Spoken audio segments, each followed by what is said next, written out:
So for me, the beginning came as like quite a shock, as I shared with you earlier. I will make it short. I attended a management course just to sharpen my management skills and from the profit organization I was running, profit business. And something came through in that course, which was a powerful question, like, what is your life about?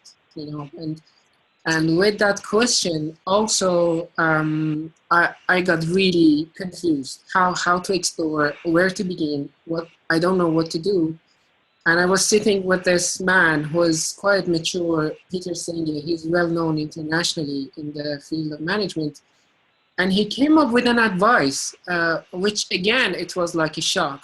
But he told me, stay connected with the people you resonate with. Something will show up. Don't try to think, what should I do? And thankfully, that's what happened. So I signed up for another course. There was a woman I was resonating with, Sharon Moram from New Zealand, on a Skype call. And then she connected me with Feliz Telek in Istanbul. And Feliz invited me to Art of Hosting, where I met Mahmoud and Nina and Sarah. And I mean, the whole 7 years of journey just has been unfolding and unfolding and unfolding in front of me. And I think the basic rule was just stay connected with the people you resonate with and just trust that something will show up. This is what is present to share right now, because lots of those people are now present with me on the call: Mahmoud, Nina, Alexa, Susan, Sarah, Deborah, Seda, and many, many more to resonate with and to meet. So I'm happy to connecting with the rest of you as well. Yes, it has been just a journey unfolding step by step.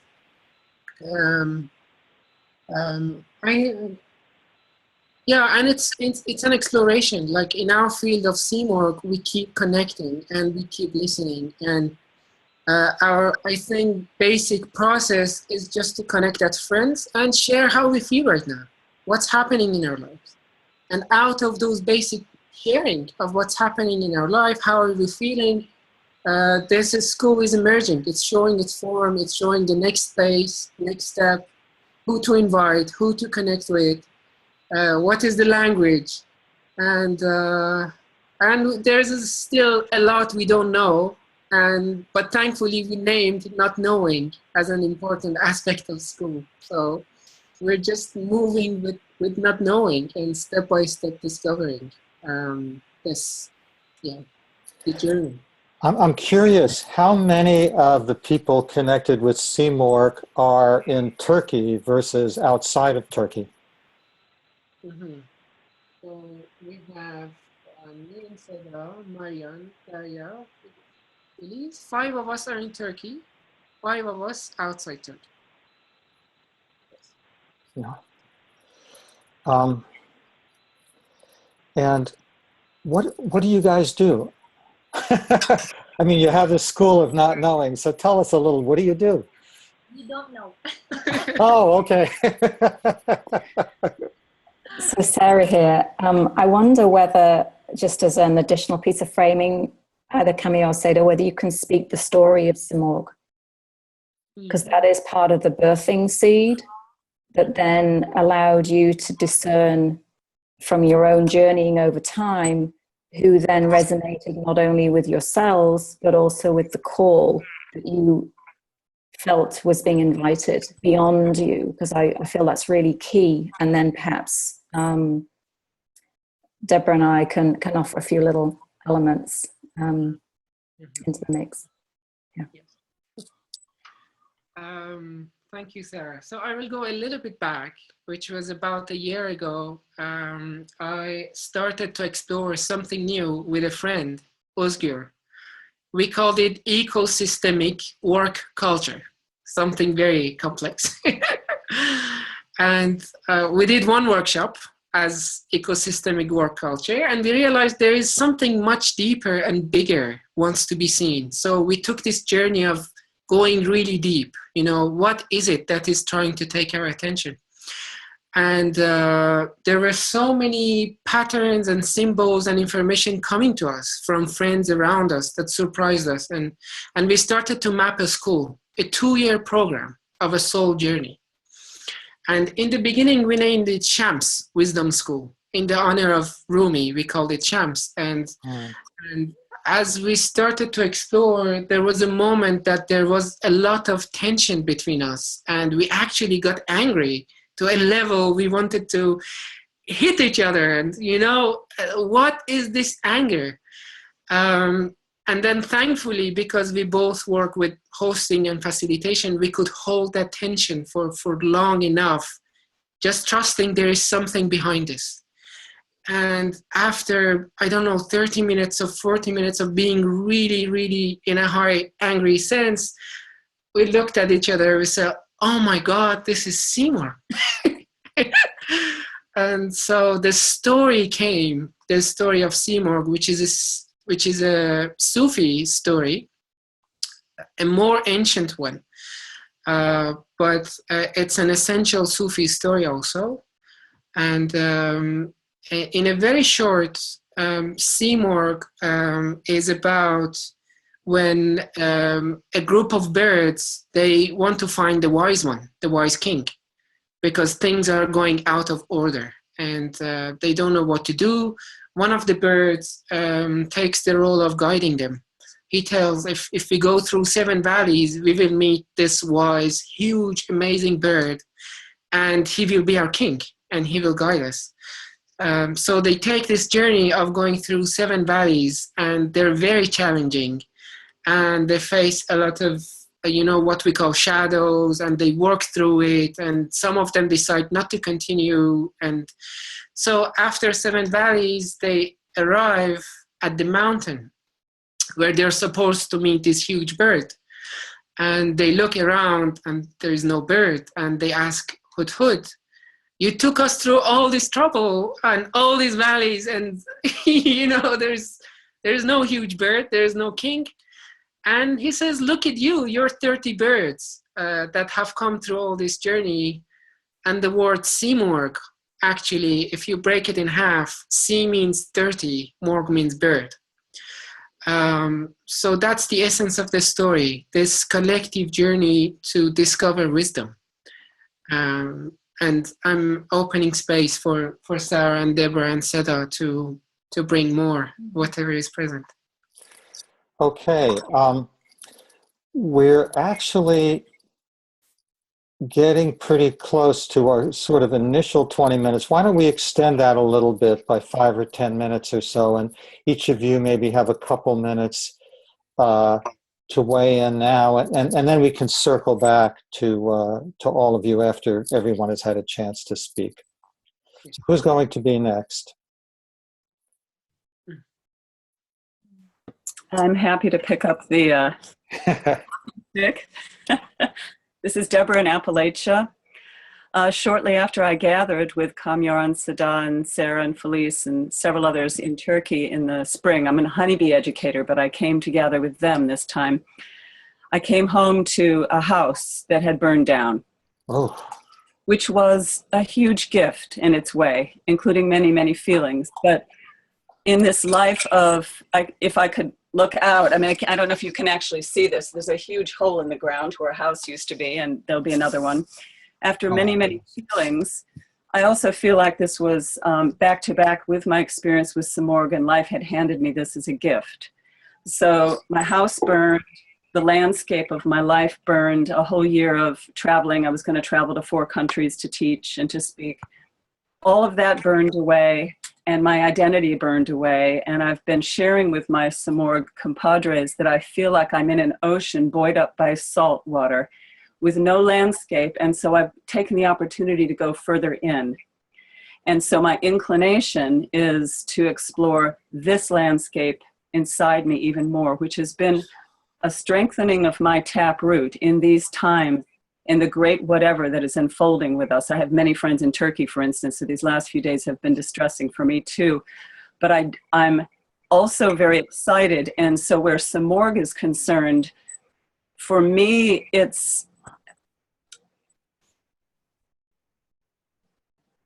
It's a school with no buildings, no borders, and an immense amount of beauty in how it holds what we know from what we call soul-centered living, which is a wisdom we all have access to.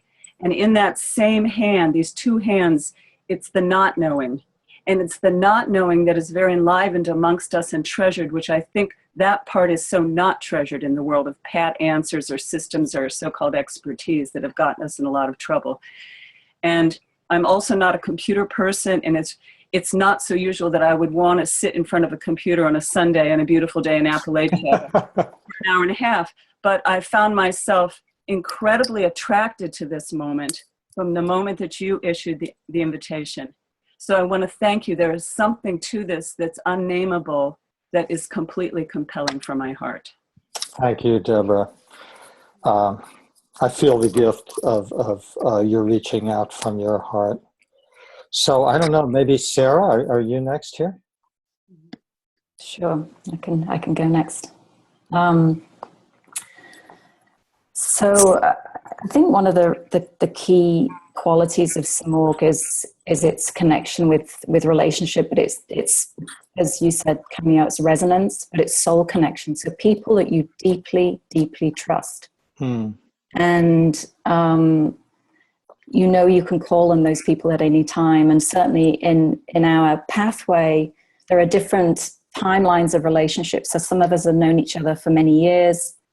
And yet when we gathered, in March, as we gathered as a 10, it was as if we'd known each other forever. And so there's something about the quality of resonance, as you spoke, Camille, which was so core. And to this sense of, and you've used these different metaphors around the meeting of the waves, the ripple effect. And it's like, what is the ripple effect at soul level? And certainly for me, in terms of my own journey in other landscapes, but certainly with Samorg, there is a very powerful quality that exists. It's almost like this is what endures. And in many cultures, it's the soul that transforms the body and can continue over time and throughout different lifetimes. And so to access the wisdom that is rooted at soul level, not only individually, which is very core and very necessary as we navigate our times in our own landscapes, in our own worlds, in our relationships, communities, etc. There's also the importance of being able to travel at soul level collectively. And certainly what we understood in our gathering in March, which was just after there was one of the bombings in Taksim Square. We were literally on our way to the airport, and we actually got word when we arrived at Izmir. So that was the landscape in which we gathered, and we were exploring, so what does this mean in terms of our journey? But in being together, what we were really connecting to was the level of friendship, the depth of connection, the trust that was being cultivated in every single moment, whether it was cooking food together, trying to figure out where all the bedrooms were in a small space, taking walks, being out with the Aegean, and being in a collaborative field where we were in conversation around what does it mean to co-create a school. We are the first students, just as we are in different levels of relationship within the school itself. We're a circle, but we have different levels of timeline in terms of our experience, but all of it, culture, all of it was important and brought into the mix. Thank you. What we found, just the final thing, what we found at the heart was out of the chaos, not knowing arose. Because we're like, what is the school of wisdom about? It was not knowing. And what was so core in terms of our navigational tool was, in order to journey together collectively, we need to have shared trust and intimacy. And that became the borders or the boundaries or the shorelines through which we realized that actually that's the landscape and the essential nature of the school as it moves forward. Thank you, Sarah. Thank you for that context. Sima. Huh?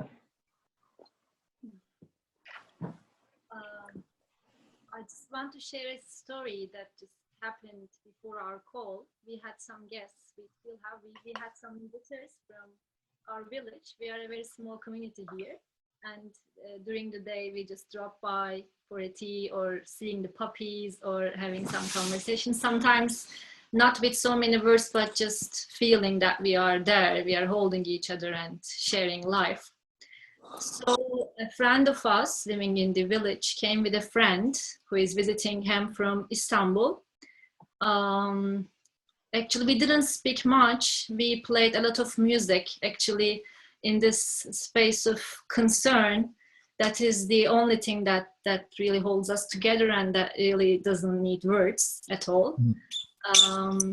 And after so much time we spent together, after eating, music, and everything, I told them I will take some time for myself because we have a call. And then she asked what it is about.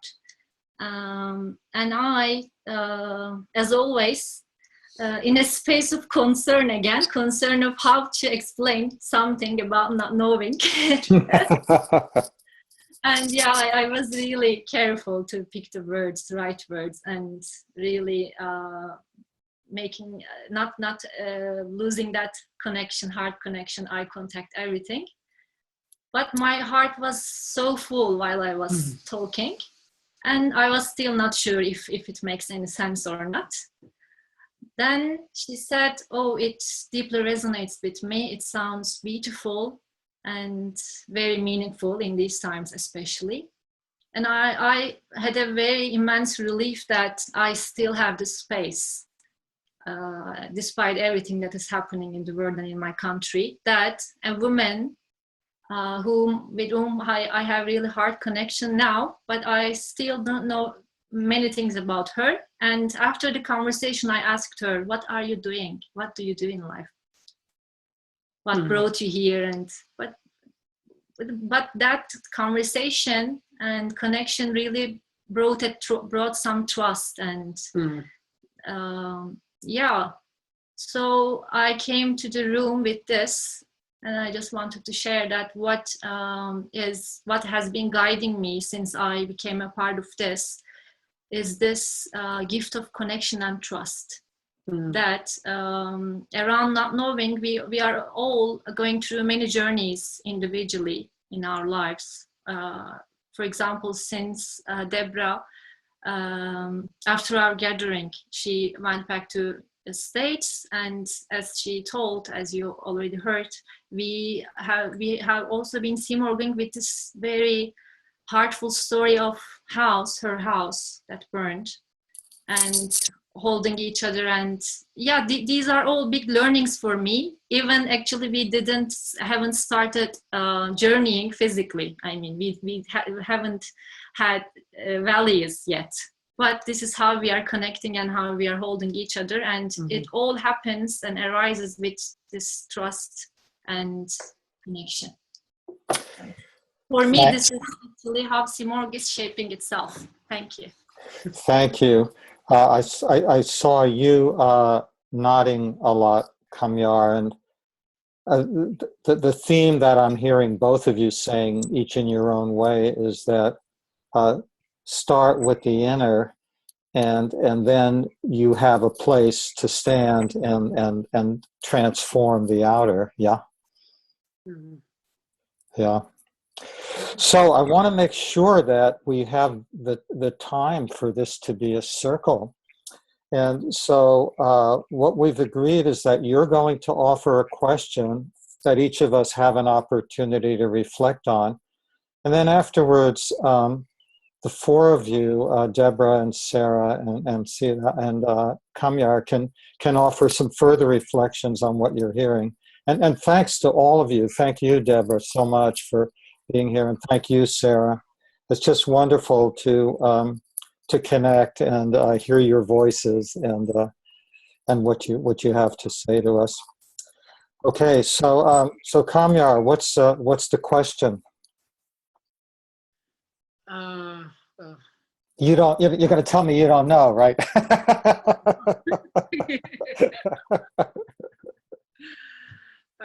But I'm wondering what question can serve.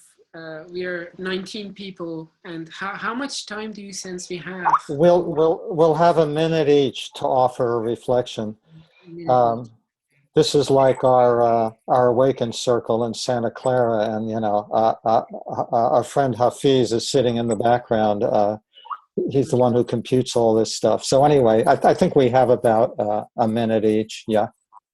I wonder if there's a question in our field, maybe with Sarah, Deborah. It can pop up.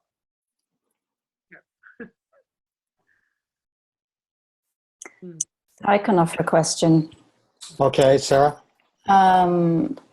What is the edge of not knowing you are exploring these days?